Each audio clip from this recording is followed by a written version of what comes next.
Are on Yud Beis Amud Aleph, all the way at the top of the page. So if you recall yesterday, we had Abaya coming along and telling us that the person that, according to Rav and Rav Yehuda, in other words, how should we say this? We were discussing witnesses coming in and testifying. One witness says, 1 hour, one witness says another hour. And the question is, how much of a discrepancy are you allowed to have between them? And so Rameir allows a 1 hour discrepancy, and Rav Yehuda allowed a 2 hour discrepancy.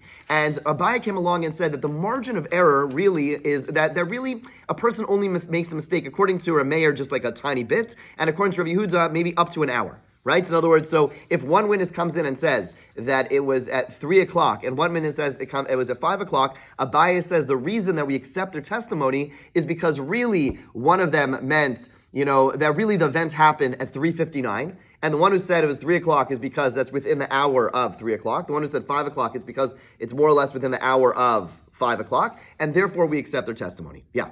I have a question. If you look on myzmanim.com, yeah, and as to the second, plus you have halachic hours, there's no way people could have been 100%. So they had to be much more careful. But we who do have 100%, meaning this is in some ways a leniency for us. In other words, back in the day, they had to be much more strict, like Zman Kriya Shema. You don't wait until 9:28 and 32 seconds. Nowadays, we have the liberty of doing so. In other words, this is Ma'izmanim, to me, is like is a benefit. We have the ability to do so. Back in the day, they had to be much more cautious because they had no way of figuring those things out. Yeah. In other words, they knew what they were looking for, but they just didn't have the tools to find it. In other words, they knew that they're calculating the hours, but they couldn't actually figure out the exact time of the hour. How could they have figured out halachic hours back in the day?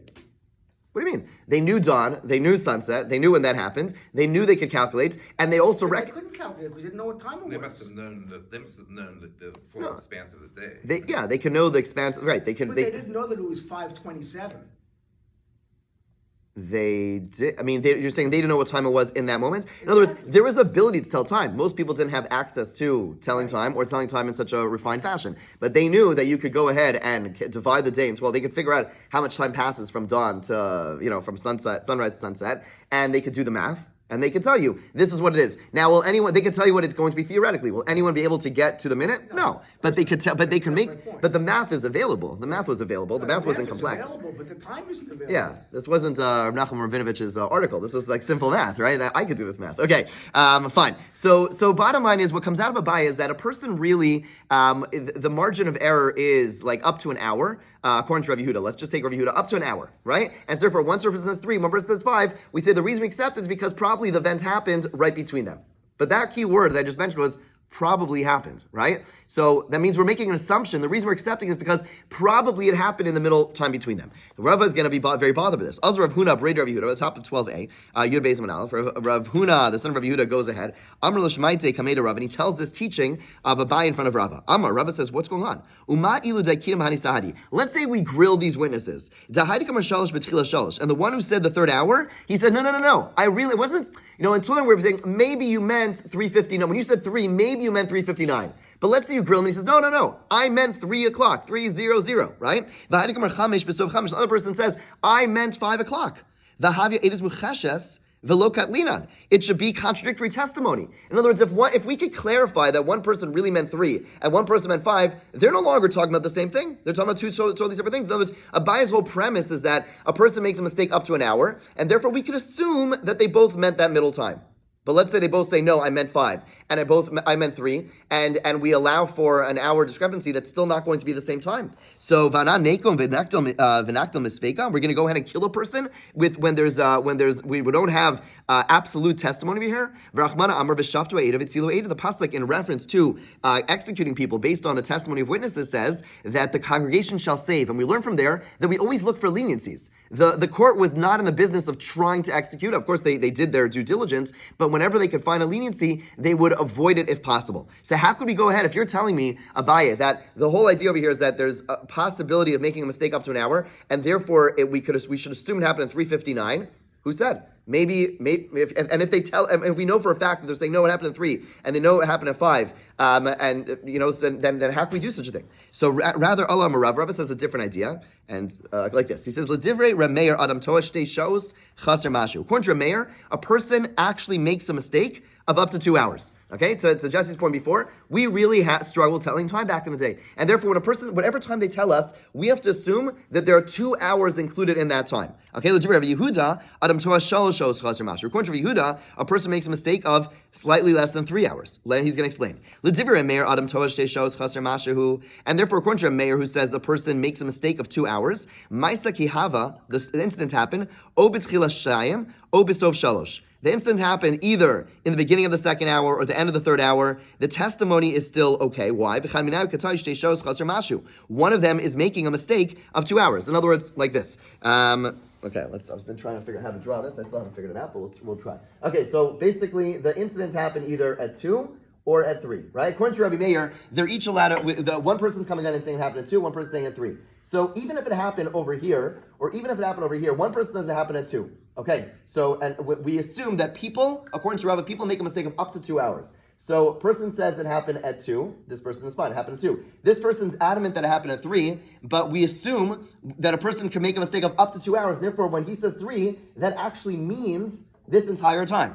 And therefore, it is actually saying the same thing, because when a person says 3, by definition, they are saying this, because they can't actually tell perfect time, right? So they're actually saying the same thing. Whereas Abai was saying we're only going to be an hour off, and therefore what could come out is they're not saying the same thing. He says, no, the reason you're allowed to say, where Meir says 2 and 3, it's going to be a good testimony, is because a person can make a mistake of up to 2 full hours, from the beginning of 2 till the end of 3. Yeah? Make sense? Does that make sense? Yeah? And Rabbi Yehuda is going to be the same thing, basically with just a slightly larger discrepancy. Rabbi Yehuda, top of 2nd column of 12a1. Adam Toa Shalosh Shos Chaser Mashu. A person makes a mistake of 3 hours. Maisa Kihava O B'tchila Shalosh O B'sov Chamesh. The instant happened either the beginning of the 3rd hour or the end of the 5th. And one person is making a mistake of up to 3 hours. Again, in Rabbi Yehuda, one person come in and say it happened in the 3rd hour. One person come in and say it happened in the 5th hour. We accept it. Why? Because Rav is saying, what those Tanaim are saying is that a person makes that when I say 1, I mean anywhere between 1 and 4 and 1 and the 3 hours before it. But that's what I mean, right? And therefore we can accept it, and that actually is their testimony. Okay, now the Gemara is going to go a little bit deeper into this. Eventually we're going to get back to Mesachos Pesachim, because that's where we are heading. Tanan, it was taught in the Mishnah. Okay, when they would examine witnesses, they would have 7 standard questions that were asked. They have to, so a person, 2 witnesses come in and they start testifying. They say, we saw someone kill someone. We saw someone do X, Y, Z. We saw someone be Mechal Shabbos, whatever. So you have to ask them a bunch of questions. They would take them into separate rooms and they would start grilling them with questions. There were 7 standard questions. Be'ezah Shavua. In which 7-year period did you see the crime? What that means is as follows. You and I, we count, I was going to look into this, I forgot to look into this. Nowadays, when we count a Hebrew year, we say this year it's 5785, okay? Okay, that's how we count it. Back in the day, they didn't count like that. What they did is they counted according to the Shemitah cycle. We know, meaning there was a 7-year cycle, right? Until you got to Yovel, right? 7 years, 7 years, 7 years, 7 years, and then eventually got to Yovel, it starts all over again. So when they would count, they would say this is the 3rd cycle, right? If it was in the 21st year, they'd say it's the first, in 21st, 21 to 28, they would say this is the 3rd cycle of the Shemitah. That's how they would count the year. They wouldn't say 57, no, they would say it's the 3rd cycle of Shemitah in this Yovel cycle. Okay, that was like the first definer. Be'ezah Shana, and which year is this? They'd say 3rd cycle. Let's say it's the 24th year. So they'd say it's the 3rd cycle and the 3rd year.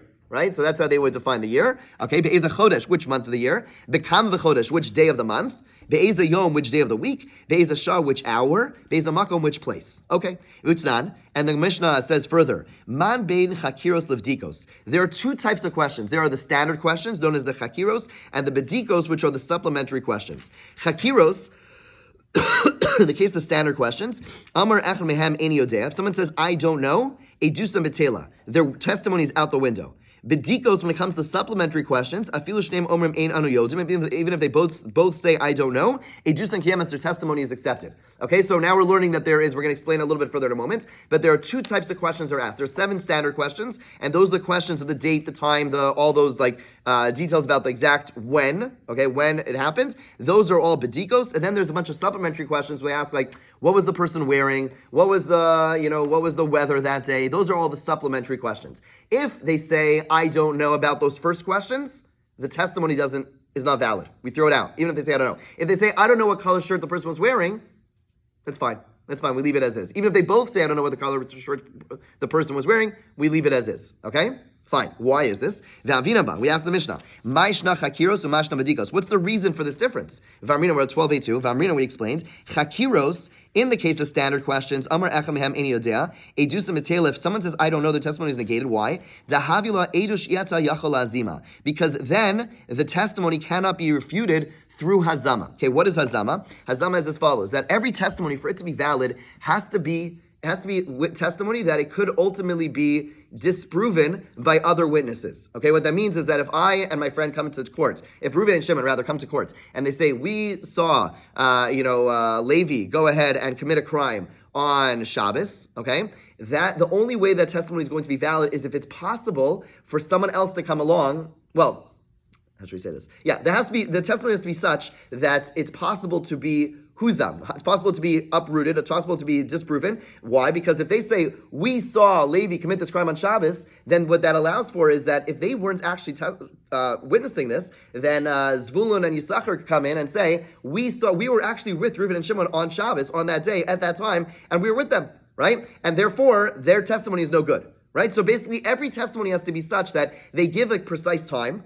right? Let's say they're coming to court and say, we saw him testify, we saw him, we saw him commit a crime on Shabbos. We saw him commit a crime, right? Or we saw him commit a crime on Shabbos. Which Shabbos of the month was it? Say, we don't remember.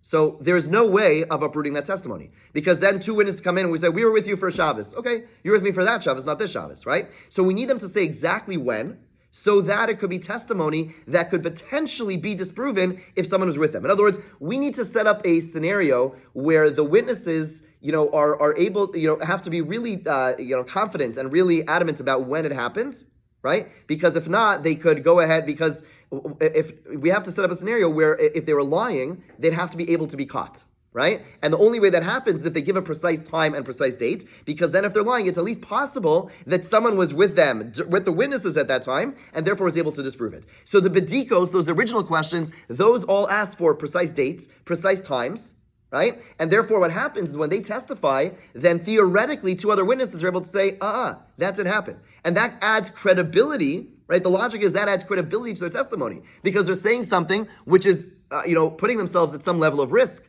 of being disproven. But if they were to come in and say something which has no way of being disproven, because they say, we saw it happen on a Sunday. Which Sunday of the month? I don't know. Then there's nothing that is, the credibility of that statement is weakened, because then, there's no way of disproving the fact that they were there. Because if someone says, what do you mean, how could you testify? We were with you on a Sunday. Yeah, you were with me on Sunday the 3rd, not Sunday the 10th. Right? So you have to say a testimony which has the ability, which is susceptible to being disproven. That adds credibility to their testimony. Okay? And therefore the bedikos, which are those questions are yachol hazima, you're able to prove the witnesses potentially weren't, saying the truth. However, when it comes to shirt clothing, color, okay, that's already extra. There, the reason we ask these questions is in order to potentially trip them up, because if one says white shirt, one says black shirt, then we're able to say, okay, they're contradicting each other. But if they say, I don't know, okay, it still doesn't detract from the credibility of their testimony. Questions? Make sense?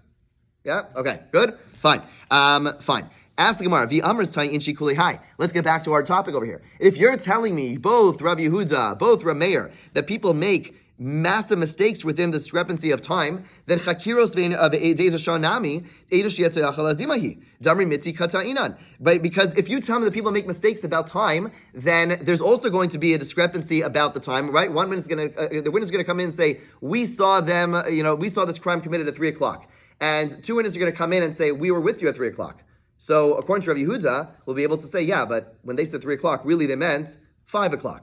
Right? In other words, if we're now saying that people can make a 2-hour mistake, then it's also testimony that can't be disproven. And therefore, that testimony should not be valid. Right? So the Gemara says no. Rabbi Meir, Yavina lahu mitchila shah rishona atzov chamesh. According to Rabbi Meir, whenever they say a time, let's say they say a time in the beginning of the day, let's say they say it happened during the 2nd hour, and the other witness says it was the 3rd hour, we give the witnesses who have to disprove them, have to say we were with you, like that entire time of the morning, the entire expanse of the morning. Ubedinhu denasiv denasiv lahu mekaratzvei, and really we should actually give the person an hour before, in the beginning, right? If he says at the beginning of the 2nd hour, then really we should give the person an hour before, which is already when it's still dark, in the beginning of the night, the end of the night. But we're not going to assume people make mistakes between day and night. The Rabbi Yehuda,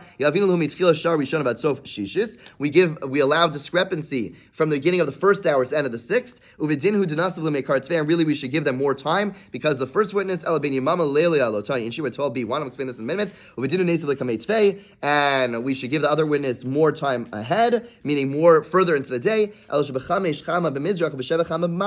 not going to go past the 6th hour because even if a person says the 5th hour, the 7th hour and 5th hour are very different. The bottom line is that the witnesses who have to come in and say they were with us, it's going to have to be during that entire time. Like Amud is saying, you're right. We do assume people make mistakes. So if one witness comes in and says, whatever. One witness comes in and says that that we saw the crime happen the 5th hour, right? And if Eidim Zomin come in and say, well, we were with them in the 3rd hour, that's not going to be Hazama. The Eidim, the Eidei Hazama have to come in and say, we were with you for a 2-hour, like a 4-hour spread, according to Rameir, and according to Rav Yehuda, a 6-hour spread, meaning 3 hours in each direction, because people do make those types of mistakes. And therefore, as long as those 6 hours are not while it's still dark, or not past midday, let's say, then that's where the Eidim Hazama. So again, if a person comes into court and says, I saw someone commit a crime at 5 o'clock, so the Eidim Zomin, if they were coming in and say, we were with you at 3 o'clock, we'd say, that's not Hazama, because, that makes sense. They have to say they're with them during that entire time, right? And then then we could say, okay, then even if they made a mistake in their testimony, even if someone's making a mistake, that still overlaps, they're still there at the same, that means they were with them during that time. Good? Now let's bring it back to Maseches Pesachim. Tznan. We're going to ask a question from Maseches Pesachim. Rameir Omer, Ochlin Kol Chamesh. We saw in our Mishnah. A person, right, the bottom line is, if this is a little confusing, the bottom line is that we allow for discrepancy according to Rabbi Meir of 2 hours, according to Rabbi Yehuda 3 hours, according to the version of Rav. According to Abaye, slightly less, but the bottom line is we allow for these pretty big discrepancies in time because people weren't so good at telling the time. Okay, however, Tznan. Rameir Omer, Ochlin Kol Chamesh, you eat the entire 5th hour, V'sorfa B'tchila Sheish, and you burn at the beginning of the 6th hour. Rabbi Yehuda Omer, Ochlin Kol Arba, B'ton Kol Chamesh, Rabbi Yehuda says they eat during the entire 4th hour, they don't do anything during the entire 5th hour, V'sorfa B'tchila Sheish, and they burn at the beginning of the 6th hour. Okay, now, so bottom line is that really, the Chametz is forbidden, really biblically only from the 7th hour, which is Chatzos. Okay, everyone's agreeing though you have to burn the chametz a full hour before. Now, if you remember, according to Abaye, he said that the most a person will make a mistake is, according to Rabbi Yehuda, an hour. According to Rabbi Meir, nothing. Rabbi Meir basically said, according to Rabbi Meir, really there's no mistakes. Remember, according to the thing we saw yesterday, according to Abaye, the mistake is very little. So Abaye leave it to Rabbi Meir. Remember, Abaye said, according to Rabbi Meir, again, he was the one who said that when one says 3 and one says 4, they're really talking about the exact same time. It's the time in the middle, right? That when one says 3 and one says 4, the reason one says 3 is because he's talking about 3:59, and the reason that the other person says 4 is because he's talking about 4:00, right? So really, there's no people really know the exact time. That was Abaye's approach, right? So he says people don't make mistakes at all. Neichel kulashis. So why don't we make the person stop eating chametz, so much earlier? Let the person eat during the 6th hour and stop and burn the chametz right before midday. In other words, according to Meir, what we saw when it comes to testimony is that people really have full knowledge of exactly what time it is. Jesse might question that because really, do people? But the bottom line is, you and I are spoiled. We don't have to be looking at the sun all day long. So you and I are completely dependent on our watch. We don't even know if it's sunny or shady outside because we're ignorant of it. But the assumption is that no, back in the day, people were much more attuned to the sun, and therefore people know, it's 3 o'clock, it's 4 o'clock. We could watch, we could look at the sun. Could they get 3:51? I agree, they can't get 3:51. But they know basically what time it is. And Rameir says people basically make almost no mistake when they tell the time. If that's the case, why are we so machmir with the chametz and telling the person you have to burn it already in the beginning of the 6th, and you have to stop eating at the beginning of the 5th? You should be able to eat the chametz right into the end and burn it. Why are we so careful? So the Gemara says, and V'abaya leave it to Rabbi Yehuda, Amar Adam Torah Chatzisha, Nechol Apagashis, who said that a person makes a mistake up to a half hour. Remember, according to Abaya, he said that, we're not going to review it all right now, but basically, he allowed for a discrepancy of a half hour. So according to Rabbi Yehuda, Nechol Apagashis, you should be able to eat chametz until the middle of the 6th hour. And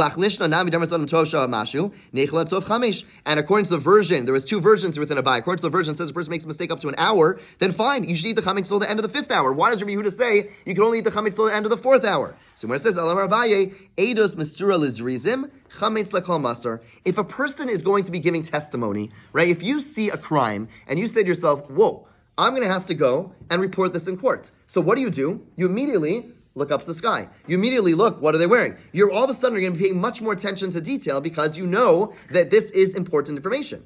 Presumably, you're supposed to at least, right? When it comes to, so therefore that aegis masurim l'zrizim, when a person knows they're going to be testifying, they're going to be much more conscientious of what's going on. When a person is eating chametz, that's everyone. And some people are more thinking straight, people are not thinking straight, and therefore because of that, we can't be so when Rabbi Yehuda and Meir argued about that, we can't extrapolate from there and apply it to the universal laws of eating chametz. That's not fair, because when it comes to eating chametz, that's just for everybody, that's for the masses. You can't assume that you're going to have that same discrepancy and discernment.